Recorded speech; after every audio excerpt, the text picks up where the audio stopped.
بعقل بالزبن يتحللنا نسرع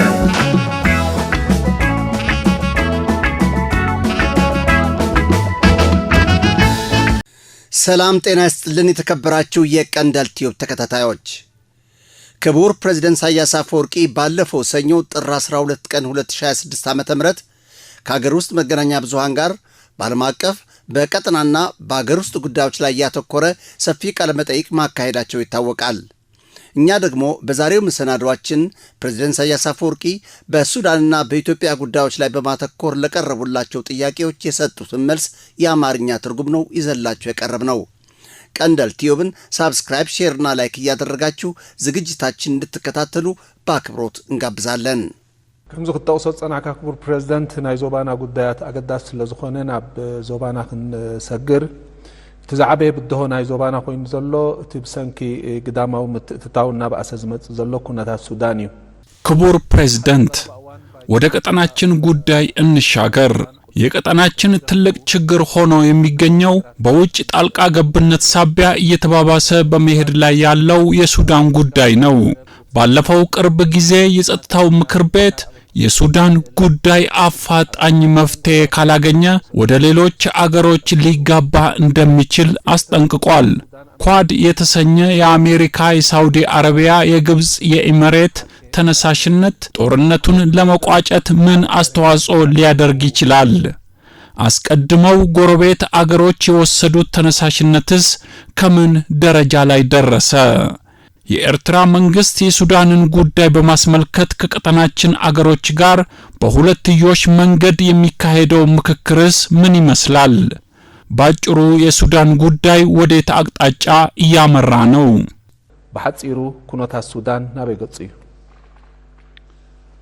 ዋጅናይ ሱዳን ኩነታት በመንጽር ታሪክ እንድሕሪት ተመለስና ክንሪኦ ገድሰና እዩ። የሱዳን ሁኔታ ወደ ኋላ መለስ ብለን ከታሪክ ጋር አዛምደን መመልከት ያስፈልገናል። የሱዳን ሰላም፣ የሱዳን መረጋጋት፣ የሱዳን ልማት፣ የሱዳን እድገት ያለው ተጽዕኖ ቀላል አይደለም።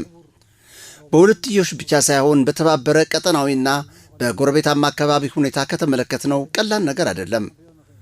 አሁን ይህን ወደ ኋላ ተመልሰን ልናየው እንችላለን። በቅርቡ ሱዳን ውስጥ የመጣው ለውጥ እንዴት መጣ? በ1989 ዓመተ ምህረት ሙዕተመር ወጠኒ በመፈንቅለ መንግስት ስልጣን ሲይዝ ከ1983 የኑሜሪክ ጊዜ ጀምረን ልንናገር እንችላለን። ከዚያ በፊትም ለመናገር እንችላለን። ከ1956 ዓመተ ምህረት በኋላ በሱዳን የተከሰተው ሁኔታ በቀጥታ በሁለትዮሽ ከኤርትራ ህዝብ ጋር የነበረው ወዳጅነት ብለን መናገር እንችላለን። የስትራቴጂ አቅጣጫውም ቀላል አልነበረም። በተለይ ከነጻነት በኋላ ይህ አደጋ ተከሰተ። የዲፕሎማሲ ግንኙነት እስከ ማቋረጥ ደርሰን ነበር።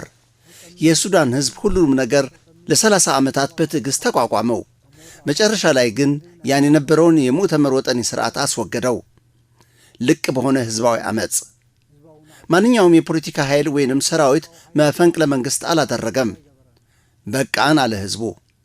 ልክ ነው። የሱዳን ህዝብ ብዙ ተቋቁሞና ችሎ መጨረሻ ላይ ስርዓቱን አስወገደው። ሱዳን ውስጥ አዎንታዊ ሁኔታ ታየ።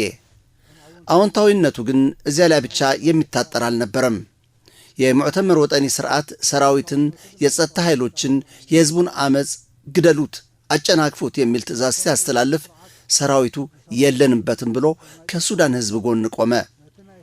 እንዲህና እንዲህ ብለን አሁን ወደ ዝርዝር በመግባት መናገር አያስፈልገንም።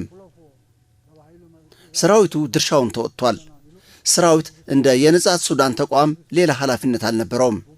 ይህን የህዝብ ምርጫ ተቀብሎ የመደፍጠጡን ትዕዛዝ አልቀበልም ብሎ ከሱዳን ህዝብ ጎን መቆሙ በእርግጥ በአጠቃላይ ሱዳንን ወደ አዲስ የሽግግር መድረክ አስገባው።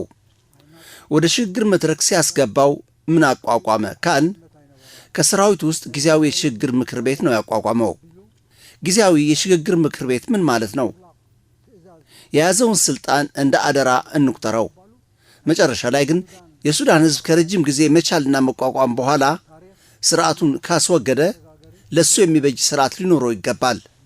እንዲህ አይነት ስርዓት በምን አይነት መንገድ ነው ሊመጣ የሚችለው? እንዲህ አይነቱ ስርዓት እስኪመጣ ድረስ ሰራዊቱ አደራውን እጁ ውስጥ ተሸክሞት ይገኛል። ገና ከጅምሩ እንዲህ እንደሆነ በእኛ አመለካከት ብቻ ሳይሆን በቀጠናችን ተጨባጭ አመለካከት በእርግጥ አዎንታዊ ሁኔታ ነው የተከሰተው። ይህ አዎንታዊ ሁኔታ ደግሞ ከመቋጫው መድረስ አለበት። የሱዳን ሕዝብ ከዚህ ሁሉ በደል በኋላ ወደ ሽግግር መድረክ ገብቶ ይህን የሽግግር መንገድ አጠናቆ መሄድ አለበት። እንግዳውስ ካለፉት ተሞክሮዎቻችን ብዙ ስለተማርን አሁን ደግሞ ሌሎችን መጠበቅ ስለሌለብን በቀጥታ መተባበር አለብን። የምንተባበር ከሆነ ደግሞ የሁኔታውን ንባብና አካሄድ ማወቅ፣ እኛን የሚመስለን ሐሳብም ልናቀርብላቸውና ልንመካከር፣ መጨረሻ ላይ አስፈላጊውን ትብብር ማድረግ አለብን በማለት የተጋምዶ ፖሊሲያችንን ቀርጸን ከሽግግር ምክር ቤት ጋር መስራት ጀመርን። በንግግር ብቻ ሳይሆን በጽሑፍ በ2022 እና በ2021 ዓ.ም የጀመርነው ነው። የእኛን ሐሳብ አቀረብን። ሐሳባችን የእኛ የገዛ ራሳችን ሐሳብ አይደለም። የሱዳን ሁኔታ ተጨባጭ ንባብና እዚያ ውስጥ ሊኖረን የሚገባው ተጋምዶ በእንዴት አይነት መንገድ እንደሚታየን እነሱን ለማካፈል ተስማማን። በጋራ ግንዛቤ ይህ የተቋቋመው የሽግግር ምክር ቤት በጥቂቱ 2 ዓመት ቢበዛ ደግሞ 3 ዓመት ቆይቶ አደራውን ለሱዳን ሕዝብ ማስረከብ አለበት የሚል ነው የነበረው የእኛና የእነሱ ግንዛቤ። በምን አይነት መንገድ ነው የሚያስረክበው? እንዲህና እንዲህ ብሎ ሊወስን አይችልም። አንድ ሰነድ ማዘጋጀት አለበት። የሚዘጋጀው ሰነድ ምንድን ነው? የሱዳን ሕዝብ የነበረውን ስርዓተ መንግስት አስወግዶ ለሱ የሚበጅ ስርዓተ መንግስት እየጠየቀ ከሆነ ለሱ የሚያስፈልገው ስርዓተ መንግስት ምንድን ነው? እንዴት ይነደፋል? እንዴት ይረቀቃል? መጨረሻ ላይ ደግሞ እንዴት ይጸድቃል የሚለው ሂደት ነው። መጨረሻ ላይ ግን ይህን ከ1956 ዓ.ም በኋላ ሱዳን ውስጥ የተከሰተው ፖለቲካ፣ የተለያዩ የፖለቲካ ኃይሎች፣ የተለያዩ የፖለቲካ ድርጅቶችና የተለያዩ መድረኮች ታልፈው ከእንዲህ አይነት ደረጃ ላይ ደርሶ ሱዳን ወደመች። ያለፉት የሙዕተመር ወጠኒ 30 ዓመታት ሱዳን ውስጥ ያስከተለው ውድመት ቀላል ነገር አይደለም። እዚያው በዚያው በቀጠናው ያስከተላቸው ችግሮች ማለቂያ የላቸውም። በተለይ ከ2012 ዓ.ም በኋላ የተከተላቸው ፖሊሲዎች ለሱዳን ብቻ ሳይሆን በዚህ አካባቢ ላይ ያሳረፈው ተጽዕኖ ቀላል አይደለም። የሱዳን ሰላም፣ የሱዳን ልማት፣ የሱዳን መረጋጋት እኛን በቀጥታ ብቻ ሳይሆን ይህን አካባቢ በሙሉም አስፈላጊ ስለሚሆን እነዚህ የተጠቀሱ ያሉት የሽግግር ጊዜያት በተገቢውና በሰላማዊ መንገድ መቀጠል አለባቸው። በእርግጥ ደግሞ የኔ ያንተ የሚባል ነገር ሳይኖር ተጨባጩን ንባብ የሚክደው ሰውም ስላልነበረ በዚህ እንዲቀጥል ተብሎ ሰራዊቱ የራሱን ኃላፊነት ተሸክሞ ጉዞ ጀመረ። ይህ ጉዞ በመቀጠል ላይ ያለ የውጭ ጣልቃ ገብነት ተከሰተ። በምን አይነት ምክንያት የውጭ ጣልቃ ገብነት? ተመልሰን ኋላ ላይ እንናገርበታለን። ግን የውጭ ጣልቃ ገብነት እዚህ አካባቢ ካሉት ሌሎች ሴራዎች ጋር ተያይዞ የሚታይ ነው። ሱዳንን ቀውስ ውስጥ ማስገባት። ሱዳንን ቀውስ ውስጥ ካስገባው ወይም ሱዳንን ከተቆጣጠርክ በግብፅ፣ በሊቢያ፣ በቻድ ተጽዕኖ ታሳድራለህ። በሴንትራል አፍሪካ ሪፐብሊክ፣ በደቡብ ሱዳን፣ በኢትዮጵያ፣ በኤርትራ፣ በቀይ ባህር ላይ ተጽዕኖ ማሳረፍ ትችላለህ። ማለቂያ የሌላቸው ተጽዕኖዎችን ነው ማሳደር የሚቻለው። ይህንን በውክልና የኢማራትን በለው አጠቃላይ የሰራዊት ጠብ፣ የእርስ በርስ ጦርነት ሱዳን ውስጥ የእርስ በርስ ጦርነት አልነበረም፣ እስካሁንም የለም። የእርስ በርስ ጦርነት አይደለም፣ ሰራዊት ውስጥ ክፍፍል ነበር ብሎ መናገር አይቻልም። በምን አርዕስት ላይ የተመረኮዘ መከፋፈል ነው? ለምን አልተስማሙም? የጀነራሎች ግጭት አይደለም፣ የጀነራሎች ውድድርም አይደለም። እነዚህ ጀነራሎችም ሆኑ ሰራዊት በሙሉ እንደ የሱዳን ሉዓላዊ ተቋም ወቅታዊ ኃላፊነት ወይንም ተልእኮ ተሸክሞ በመሄድ ላይ ያለ እንጂ ለስልጣን የሚያወዳደር ምክንያት የለውም። የቀረቡት ወረቀቶችም ቢሆኑ ማንኛቸውም የፖለቲካ ኃይል በዚህ የሽግግር መድረክ ውስጥ የሚያወዳድራቸው አርዕስት የለም። አደራው ወደ ባለቤቶቹ ከተረከበ በኋላ እኔ የፖለቲካ ጉዳይ አለኝ፣ እኔ የፖለቲካ ፓርቲ ነኝ፣ እኔ ድርጅት ነኝ፣ እኔ ግለሰብ ነኝ፣ የራሴ ሐሳብ አለኝ የሚል የራሱን ሐሳብ ማምጣት ይችላል። አሁን ግን የሚያከራክር ርዕስ የለም። ሰነዱ ተነድፎ የሱዳን ሕዝብ ምርጫውን እስኪያውቅና ምርጫውን እስኪወስን ድረስ ይህንኑ የሚያደናቅፍ ነገር መኖር የለበትም። የሚያለያይ ነጥብ አለ።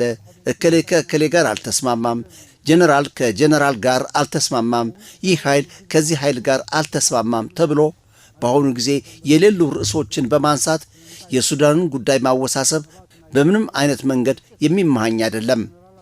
ምክንያት አለኝ የሚል ካለ ያቅርብ። እኔ የፖለቲካ ድርጅት ነኝ የሚል ካለ ዓላማዎች ምንድናቸው በማለት ትከራከራለህ። አሁን በዚህ የሽግግር ወቅት እኔ ከእከሌ ጋር አልተስማማሁም፣ ከእከሌ ጋር አልስማማም ብለህ አላስፈላጊ ግጭት የምትፈጥርበት ምክንያት የለም። ሰራዊት ስልጣን ነጥቋል ብለህም መናገር አችልም። ሰራዊት ይህን ስልጣን በጊዜያዊነት ነው ይዞት የሚገኘው። ከሰራዊት ጋር የሚያጨቃጭቅ ምክንያትም የለም። ሰራዊቱ ውስጥ እከሌ ከእከሌ ጋር አልተስማማም ብለህ አላስፈላጊ ንትርክም አትፈጥርም። እንደ አጋጣሚ የመን ውስጥ እንዳለ ሁኔታ በሶማሊያ፣ በደቡብ ሱዳንና በኢትዮጵያ እንዳለ ሁኔታ ሁሉ ይህንን ጉዳይም እንጫወትበት ብለው ገቡ። ዳዕም ሰሪዕ የሚባል አለ። እሱን ታግዛለህ። ዳዕም ሰሪዕን ትደጉማለህ። ለዳዕም ሰሪዕ የጦር መሳሪያ ታመጣለታለህ። ድሮኖች ትሰጠዋለህ። በተለያዩ ግንባሮች ጦርነት ታውጃለህ። በሱዳን ላይ ጦርነት ታወጀ። በእንዴት አይነት መንገድ? ከሊቢያ ከምስራቃዊ ሊቢያ ወደ ሱዳን ሰሜናዊ ምዕራብ መግቢያ ቻድን መነሻ በማድረግ ወታደራዊ ኃይሎችን እዚያ እያደራጀ ቅጥረኞችን ጭምር እያስመጣ ከዚያ በምዕራብ ዳርፉር የማጥቃት እርምጃ ትጀምራለህ። ከሴንትራል አፍሪካ ሪፐብሊክና ከደቡብ ሱዳንም እንዲሁ ግንባር እየፈጠርክ ወደ መሃል አቅጣጫ ተማትራለህ። ከብሉ ናይልና ከኮርዶፋን ተመሳሳይ ጥቃት ትጀምራለህ። ተለቅ ያለ ጦርነት ደግሞ ከኢትዮጵያ ጀምረህ ለመጨረሻው እነሱ ፋይናል ለሚሉት እዚያ ኃይል አደራጅተህ በሱ በብሉ ናይል በኩል ገብተህ ይህን አካባቢ ከዳርፉር ጀምሮ ወደ ኮርዶፋን የሚሄድ ወደ ብሉ ናይል የሚመጣ ወደ ምስራቅ ሱዳን የሚመጣ ጥቃቶችን ታካሂድና መጨረሻ ላይ ሱዳንን እጅ ውስጥ ትቆጣጠራለህ። እንዲህ አይነት ፋንታዚያ፣ እንዲህ አይነት የሰዎች ህልም ሊያስከትለው የሚችል ውድመት ባለፈው ዓመት ሱዳን ውስጥ ያየነው ነው። ካለምንም ምክንያት የእርስ በርስ ጦርነት፣ ካለምንም የፖለቲካ ሽኩቻ፣ ካለምንም ምክንያት ሀገሪቱ ውስጥ የተፈጸመው ውድመት ማማህኛ ሊሰጥበት የሚቻል አይደለም። የሱዳን ህዝብ እድል ሊሰጠው ይገባል። ሰራዊቱ የተሸከመው ኃላፊነት አበጀህ፣ አይዞህ፣ ሽግግሩን ከፍጻሜ አድርሰው በማለት ሊደገፍ ይገባው የነበረ ነው። መጨረሻ ላይ ግን ይህ አርዕስት ልዩ ነው፣ ግዙፍ አርዕስት ነው። የሱዳን አርዕስት ለብቻው ባለፉት 3 እና 4 ዓመታት ብቻ በተከሰቱ ሁኔታዎች የሚታይ አይደለም። ሱዳን እንደ ዓላማ፣ ሱዳን እንደ የአፍሪካው ቀንድና የቀይ ባህር ሰላም ማደፍረሻ መድረክ ተደርጎ ተቆጠረ። በየሰዓቱና በየቀኑ የተከናወኑ ፍጻሜዎች ምን እንደሚመስሉ በእያንዳንድ ልናያቸው እንችላለን። ይህ ግን በተዛማጅ መታየት ያለበት ጉዳይ ነው። ሱዳን ውስጥ አዲስ ተዋናዮች አሊያም አዲስ ተሳታፊዎች አይደለንም። የደቡብ ጉዳይ በተነሳ ጊዜ በደቡብ ጉዳይ የነበረን ተነሳሽነት፣ በአስመራ የኤንዲኤ ምስረታ፣ የተለያዩ ኃይሎች ኪዳን ተመስርቶ ሱዳን ወደ አዲስ መድረክ ትገባለች ተብሎ የተካሄደው ሂደት መጨረሻ ላይ ተጨናገፈ። ተጨናክፎም በ2011 ዓ.ም በደቡብ ሱዳን መገንጠል ተጠናቀቀ። እንደዚያ መሆን አልነበረበትም። እኛ ስለፈለግነው ወይ ስለተመኘነው ሳይሆን የደቡብ ሱዳን ተወላጆች ራሳቸው አይሆንም በማለት ላይ እንዳሉ የመጣ ነው። እሱ ራሱን የቻለ ዳይናሚክስ አለው። ይህ ግን መደገም የለበትም። ለሁለተኛ ጊዜ መደገም የለበትም። አስቀድሞ የተፈጸሙት የፖለቲካ ስህተቶችን ማማኛ እያደረጉ ወደ ሌሎች ስህተቶች መሄድ አይቻልም። በመሰረቱ የአገር ግንባታ ጉዳይ ሱዳን ከ1956 ዓ.ም ጀምሮ በጥሩ ሁኔታ ሲቀጥል ቆይቶ በተለያዩ ሌሎች ምክንያቶች ተደናቅፎ ወደ እንዲህ አይነቱ ቀውስ ውስጥ ገብቶ ሱዳን ስትወድም ማንኛውም ሰው በህሊና ሊቀበለው አይችልም። ይህ ትናንት የተከሰተው ደግሞ እኛ በማንኛውም መንገድ ልንቀበለው አንችልም።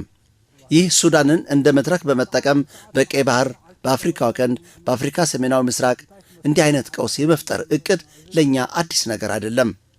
ከረጅም ጊዜ አንስቶ ስንታዘበው የቆየን ነው። አሁን ትናንት የሱዳን ህዝብ ይበቃናል ብሎ እፎይታ ሊያገኝ ከሚችልበት መድረክ በገባበት ወቅት ይህን ጉዳይ መልሶ ማደፍረስ ለምን አስፈለገ? ይህ ካለምንም ማመንታት ይህን አደራ የተሸከመውን ሰራዊት፣ ይህን አደራ የተሸከመውን የሱዳን ሉዓላዊ ተቋም ህሊና ያለው ሰው ሁሉ ሊደግፈው ይገባል። የእኛ የራሳችን የኤርትራ አቋም ብቻ አይደለም፣ የመላው ዓለም አቋም መሆን ያለበት ነው። እዚህ ላይ ነው ያለው የአመለካከቱ ጅንብር። የተለያዩ ኃይሎች የሚያካሂዱት ጨዋታ በእያንዳንድ በዝርዝር ልናገርበት የምንችል ሌላ ርዕስት ነው። በዋናነት ግን የሱዳን ጉዳይ አሁን ካለበት አዘቅት ወጥቶ እየተፈለገ ወዳለው የሱዳን ህዝብ የመጨረሻ ዓላማ ወደሚያሳካ መድረክ መሸጋገር አለበት። በእኛ አነጋገር፣ በእኛ ቋንቋ በተደጋጋሚ የጋራ ቋንቋ ነው የምንለው፣ ድልድይ መገንባት አለበት። ከወንዙ አንደኛው ጥግ ወደ ሌላኛው የወንዙ ጥግ መሻገር አለባት ሱዳን። ለዚህ ደግሞ ማንኛውም የፖለቲካ ክርክርና የሚወራረድ ሂሳብ የለም። መጨረሻ ላይ የሱዳን ሕዝብ አደራውን ተቀብሎ ለሱ የሚበጅ ሁኔታ ለመፍጠር እድል እስኪያገኝ ድረስ አሁን የፖለቲካና የአመለካከት ሽኩቻ አለን፣ ከእከሌ ጋር ተስማማሁ አልተስማማሁም የሚባሉ ጉዳዮችን ማማኛ እያደረጉ ሱዳንን ትርምስ ውስጥ አስገብቶ መልሶ ይህን አካባቢ በሙሉ መረጋጋቱን ለማደፍረስ የሚካሄዱ ሙከራዎች ሁሉም ሰው ሊመክተው የሚገባ ነው። ሱዳን ብቻ አይደለችም በተናጠል ልትመክተው የሚገባት፣ ሁሉም ኃይሎች። በኋላ በኢትዮጵያ ጉዳይ እንመለስበታለን። በሶማሊያና በደቡብ ሱዳን ጉዳይ እንመለስበታለን። የሱዳን ሰላም መረጋጋትና ልማት ግን የሱዳን ሕዝብ ብቻ የሚመለከት ሳይሆን ሁሉንም የሚጠቅም ስለሆነ ሕሊናዊ ግዴታችንን ተወጥተን በዚህ ጉዳይ ላይ ስንሰራ ቆይተናል። መፍትሄው ምንድን ነው ከተባለ ሙከራዎች ሲካሄዱ ቆይተዋል። ኳድ የሚባል አለ። ማን ነው ይሄ ኳድ? በየት ነው የተቋቋመው? በማን መቼና ለምንድን ነው የተቋቋመው? ዓላማው ምንድን ነው ከተባለ የዚህ ታሪክ መጽሐፍትም ሊጻፍበት ይችላል። እዚያ ውስጥ ያለው ተረት ተረት ማለቂያ የለውም። ኳድ የሚባል የለም። ኳድ ለምን? ከዚያ በፊት ሌሎች ተነሳሽነቶች ነበሩ። የሳውዲና የአሜሪካ የሚባል የጅዳ ተነሳሽነት ነበረ። ለምን? ሳውዲ አረቢያ ከአሜሪካ ጋር በመሆን ይህን ለመፍታት መፈለጓ ለምን ይሆን? ስንመካከርበት የቆየን ጉዳይ ነው። ጥያቄው እንወደዋለን ወይም እንጠላዋለን አይደለም። ምንድን ነው አስፈላጊነቱ? መጨረሻ ላይ ዓላማውስ ምንድን ነው? እየተወሰደ ያለው ተነሳሽነትስ ለምንድን ነው? የእርስ በርስ ጦርነት ስላለ የእርስ በርስ ጦርነትን እናስቆማለን። በሁለት ጀነራሎች መካከል ጠብ ስላለ ሁለቱን ጀነራሎች የሌለን ጉዳይ እንዳለ በማስመሰል እሱኑ የሚያስታርቅ ተነሳሽነት መውሰድ በማንኛውም መንገድ ምክንያታዊ ሊሆን አይችልም። ኳድ የሚባለው ከመምጣቱ በፊት በግብፅ መንግሥት የተወሰደ የሱዳን ጎረቤቶች ተነሳሽነት ነበር። በእርግጥም ጥሩ ተነሳሽነት ነበር። እዚሁ ላይ ሁሉም ጎረቤት አገሮች መሳተፋቸው አንደኛ ንቃታቸውን እና አመለካከታቸውን ለማስፋት ሊረዳ ይችላል። ከሁሉም በላይ ግን ተባብሮ ለመስራት እንዲችሉ የየበኩላቸውን ድርሻ ተወጥተው ችግሩን እንዲፈቱ እድል የሚፈጠር ነው ተብሎ ተጀምሮ ብቅ ብሎ ጠፋ። እዚያው በዚያው እንኳን በራሱ ሳውዲ አረቢያ አልተጋበዘችም። ለምን ሳውዲ አልተጋበዘችም? ለምን አትጋብዟትም? ሳውዲ አረቢያ እኮ የሱዳን ጎረቤት ናት። ሌሎች ጎረቤቶች ብቻ መሳተፍ የለባቸውም። በቃ እሱ ተጀምሮ ተጨናቅፎ ጠፋ። እነዚህ አሁን እየመጡ ያሉት የተባበሩት መንግስታት ድርጅት፣ የጸጥታው ምክር ቤትና የሌላ እየተባለ ያለው ሌላ ዓላማ የለውም። አዘግይቶ ማወሳሰብ፣ አሁንም እያዘገዩ ማወሳሰብ፣ መጨረሻ ላይ ደግሞ በተባበሩት መንግስታት ድርጅት ጥላ ስር የሚባል ነው። ጉዳዩን ሌላ ገጽታ በመስጠት የማይሆኑ ንድፈ ሐሳቦችን በማቅረብ መጨረሻ ላይ ተኩስ ማቆም፣ ውይይትና ሰላም የመሳሰሉ መልካም ቃላት በመጠቀም ጉዳዩን የሌለ ገጽታ በመስጠት ማራዘም 2፣ 3 እና 4 ወራት እየፈጀ ለምን አላስፈላጊ ወደሆነ አቅጣጫ እንዲያመራ ታደርገዋለህ? አሁን ይህ እንደ ታክቲክ ነው የሆነው። የተባበሩት መንግስታት ድርጅት የሌሎች ዓለም አቀፍና የቀጠና የሚባሉ ድርጅቶች ሽፋን ወይ እንደ ጥላ በማድረግ ጉዳዮችን በሚገባ በማንበብ መፍትሄ ከማስገኘት ይልቅ እነሱኑ የሚያወሳስቡ ሐሳቦች በዚህም በዚያም በማምጣትና ሐሳቦቹን በማላመጥ አዙሪት ውስጥ በማስገባት ጉዳዩ እጅግ ወደ ተወሳሰበ ደረጃ ያመራል። የሱዳን ጉዳይ አጭር ነው፣ እንደሱ አያስፈልገውም። እከሌ ከከሌ ጋር እየተጣላ ነው፣ ሰራዊት ከሰራዊት ጋር እየተናቆረ ነው፣ የፖለቲካ ኃይሎች ተስማሙም አልተስማሙም የሚወራረድ ሂሳብ አለ እያልክ ጉዳዩን ሌላ ገጽታ በመስጠት እየለጠጥክ ታወሳስበውና መጨረሻ ላይ ያዞንባ ታፈሳለህ። እንዲሆኑ ተራቡ፣ ሞቱ፣ እናቶችና ሕፃናት ጠፉ እያልክ በማዳመቅ መጨረሻ ላይ ጉዳዩን ካለ ቦታው ታስገባዋለህ። አላስፈላጊ አዘቅት ውስጥ ትዘፍቀዋለህ። መጨረሻ ላይ እሱን ማኔጅ ታደርገዋለህ። እሱኑ ማይክሮ ማኔጅ ታደርገዋለህ። የሱዳን ጉዳይ ወደ እንዲህ አይነቱ አዘቅት ውስጥ መግባት የለበትም። ውስብስብነት አለ፣ የሰዎች ንግግር አለ፣ እንዲህና እንዲህ አለ እየተባለ የሚደረግ ነገር መኖር የለበትም። ያ አጭሩና ትክክለኛው መንገድ ይህ ስልጣን ወይም አደራ ተሸክሞ የሚገኘው ጊዜያዊ የሽግግር ምክር ቤት ወይንም ካውንስል ተልእኮውን ፈጽሞ ያስረክብ። በዚህ ሰበብ የተከሰተው ውድመት፣ ስደት፣ ሞትና በሽታ የሚባለው ይህንኑ ያስከተሉት ወገኖች ይጠየቁበት። እነዚያ ይህን ቀውስ እየደጎሙ ያሉት ይጠየቁበት። ካልሆነ ይህን ለማሳጠር የሚችል ከዚህ የበለጠ መንገድ ካለ ይቅረብ።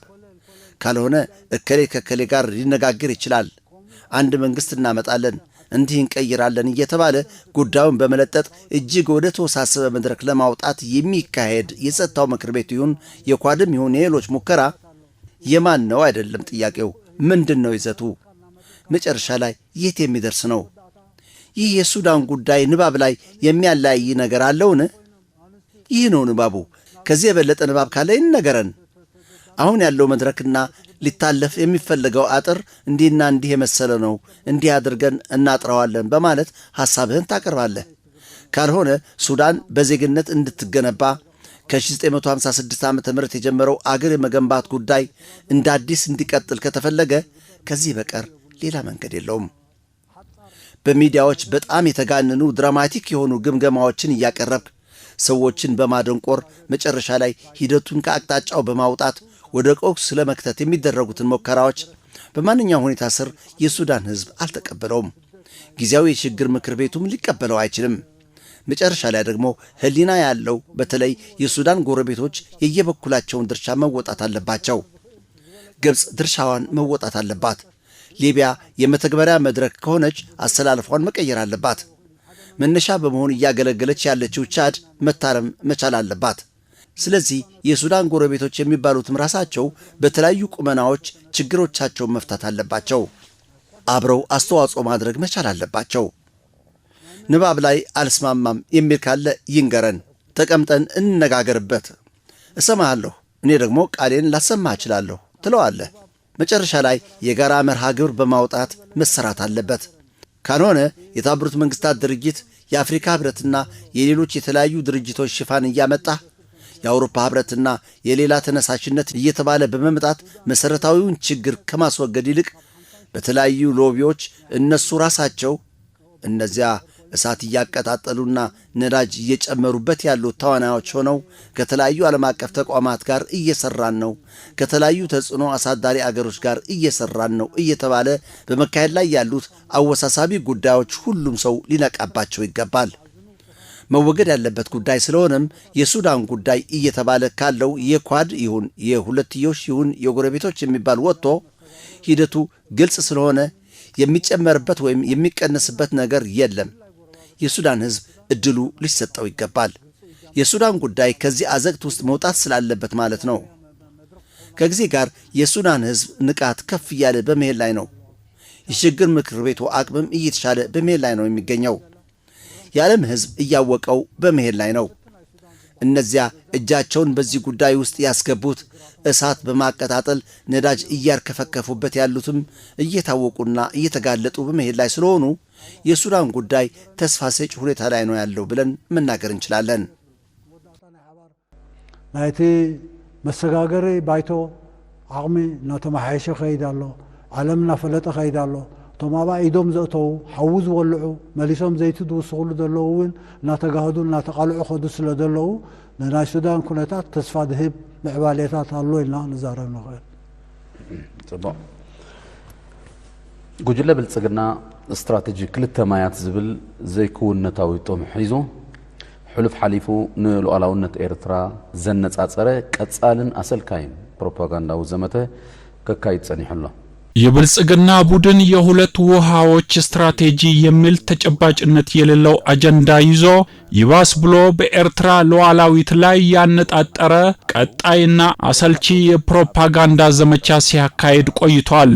ይህ ተከታታይና ተደጋጋሚ የፕሮፓጋንዳ ዘመቻ ጦርነት ለማወጅና ለማቀጣጠል እየተጠነሰሰ የሚገኘው ቅድመ ዝግጅት ስጋት መሆኑን የሚገልጹ ወገኖችም አሉ። በሌላ በኩል ደግሞ በትግራይ፣ በአማራ፣ በኦሮሚያና በሌሎች ክልሎች ያለው የኢትዮጵያ የውስጥ ሁኔታ እጅግ አሳሳቢ ነው። ኢትዮጵያ ውስጥ ያለው ሁኔታ ወዴት ሊያመራ ይችላል? በኤርትራ ላይ ሊኖረው የሚችለው ተጽዕኖስ? أنا كنت حتى توصعهم ما حشي بقولكم يا حسيب أنا 4 ፊደላት ዘሎ አክሮኒም አላትኒ እኔ እንኳን ጥያቄዋን ብታወጣት ልላችሁ አስቤ ነበር። ምክንያቱም 4 ፊደሎች ያሏት አክሮኒም አለችኝ። ሰነፍ፣ የከሰረ። እየተከታተልከኝ ነው? ሰነፍ፣ የከሰረ፣ ስስታም መጨረሻ ላይ የከሰረ ሰነፍ መጨረሻ ላይ እንዲህ አይነት አጀንዳ ቀርጾ ይህን ህዝብ ሁከት ውስጥ ለማስገባት የታወጀው ጦርነት በጣም የሚገርም ነው።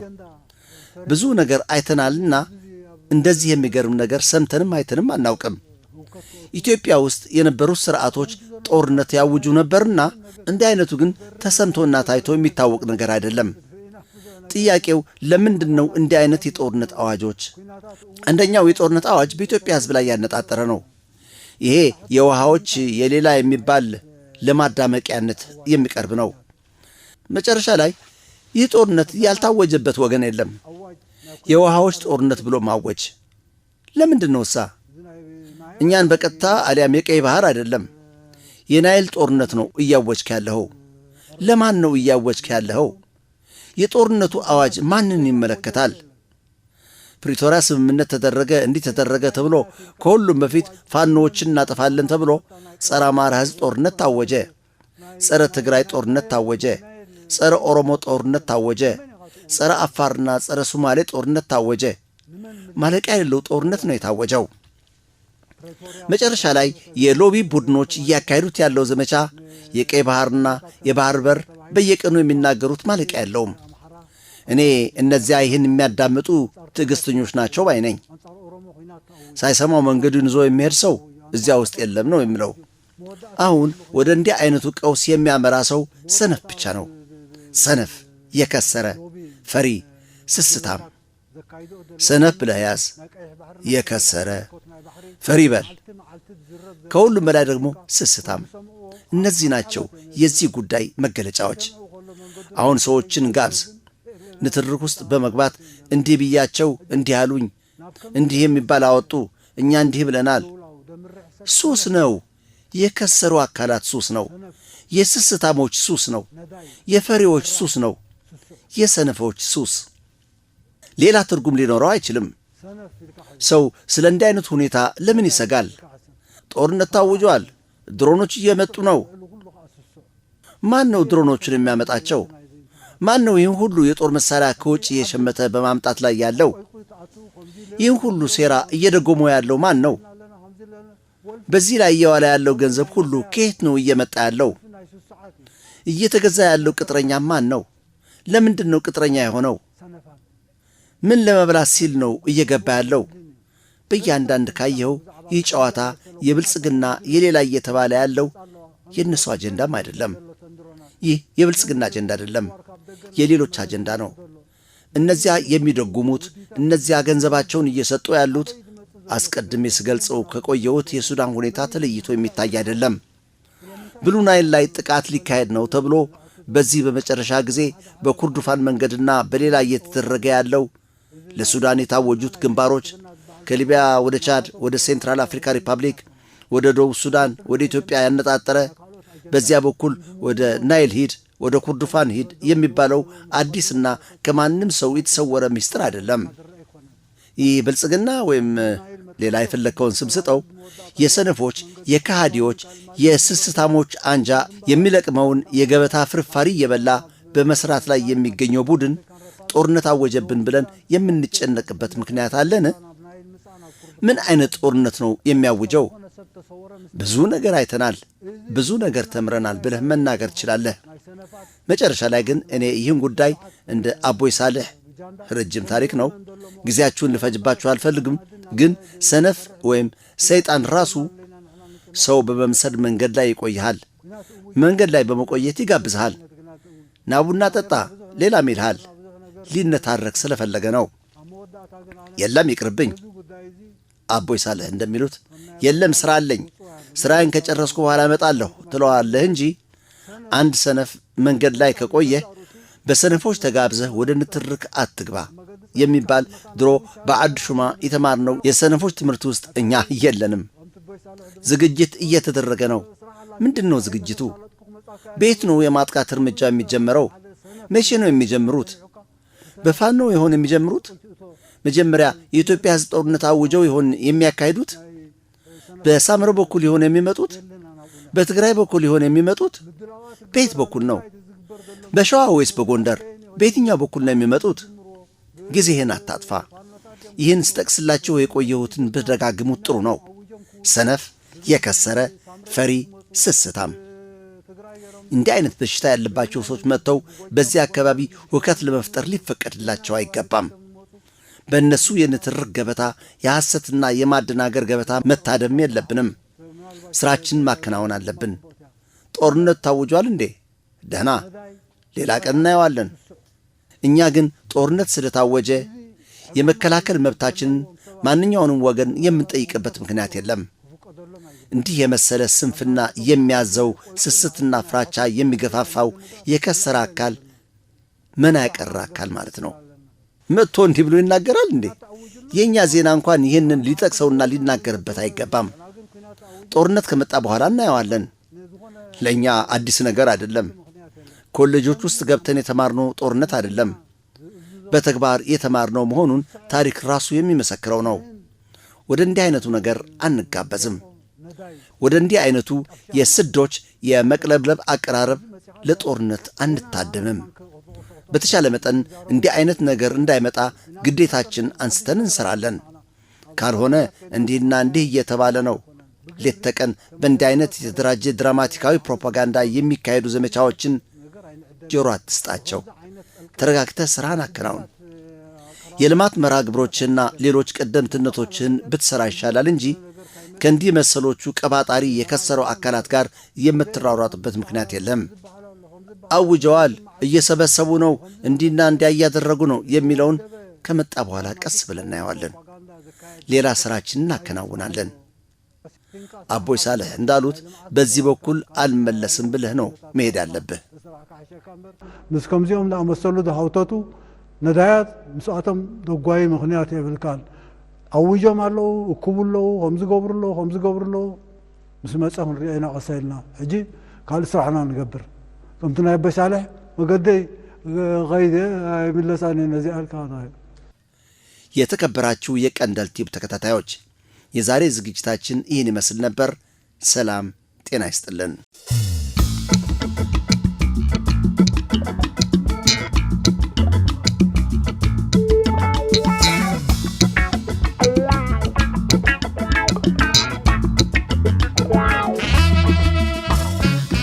بعقل بالزبن يتحللنا نسرع